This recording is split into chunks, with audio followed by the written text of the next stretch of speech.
Is this a UFO? Greetings, friends around the world, all 5 of you. Is this a UFO, unidentified floating object? No longer. I've identified it as a speedboat in the Red Sea. This is a Muslim mosque somewhere in the American Southwest, I believe, Arizona. I forgot. This is Jack London, a writer who, in about the year 1900, 1920, made some money off of writing a book called The Call of the Wild. I didn't know until recently that he was a socialist, or at least he thought he was. This is Jamal Larkins, a bright young man who is an expert pilot. Got his license at a very young age. Notice he's got a first name. His first name is different. I don't know if he's a Muslim or not. And I don't have anything against him. I don't know of anything negative about him. But if he is a Muslim, I still have nothing against him. This is a picture of Jamin Zeb, a so-called Japanese pop group. Excellent singers. The young man sitting on the couch on the right, who's got his arm resting on the arm of the couch, who's got his elbow up. He's wearing lighter colored shoes. That's Lindsay. Lindsay is half Australian and half Japanese. Is Australia a race?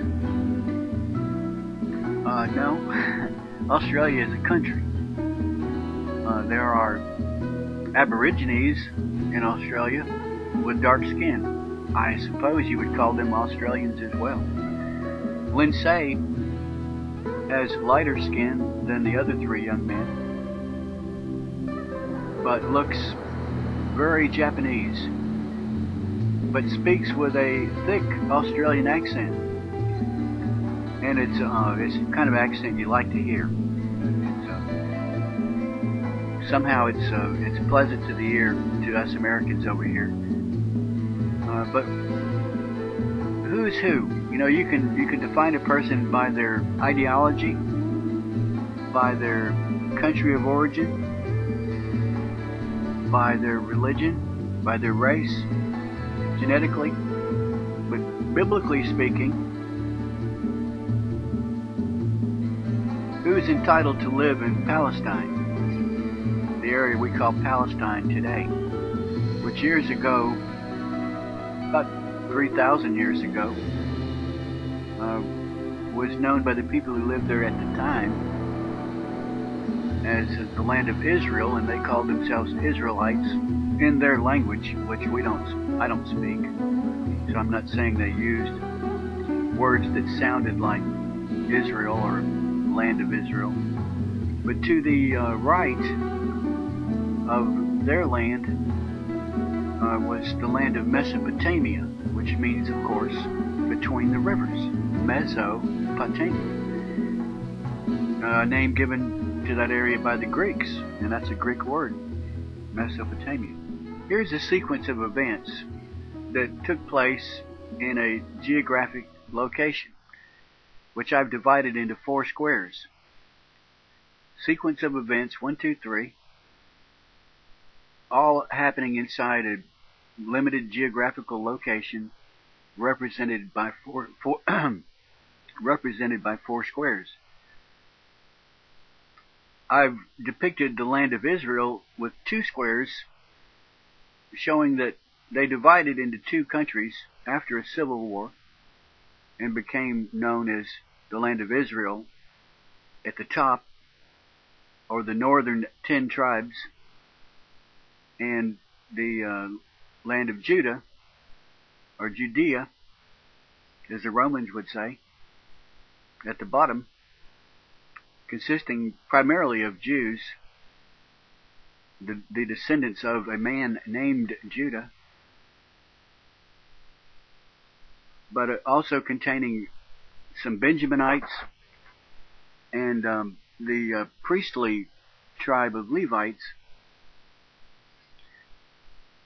Some say there are 12 tribes of Israel, and some say 13. Originally there were 12, but one tribe divided into two. The tribe of Joseph became the two tribes of Ephraim and Manasseh. And guess what? Their mother was an Egyptian, according to the Bible. The father of Jacob had two wives, and one of those wives, the second wife, was actually kind of a slave, sort of a wife and sort of a slave, not a first class recognized wife, but kind of like a second wife on the side. Hagar. Who's who? Who's Japanese? Who's a Muslim? What has this got to do with the Red Sea? Well, the Red Sea is close to this area. And supposedly these Israelites crossed the Red Sea from Egypt to get to their promised land in what we call Palestine today.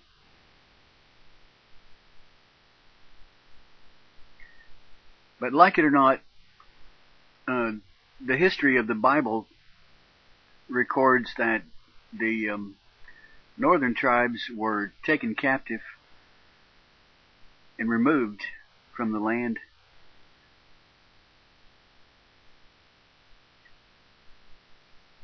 Later, the southern nation of Israel, called Judah, was taken captive and removed from the land.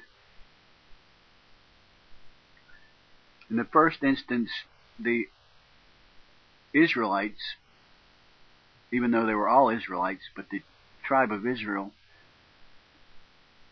went to Assyria and northern Mesopotamia, roughly. And later, the tribe of Judah, or the kingdom of Judah, was taken captive by the Babylonians.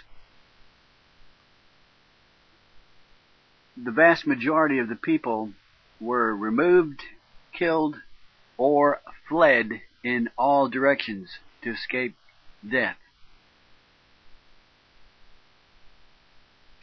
Later, the Babylonian Empire fell to the Persians, and Cyrus the Great allowed Jews to return to their homeland.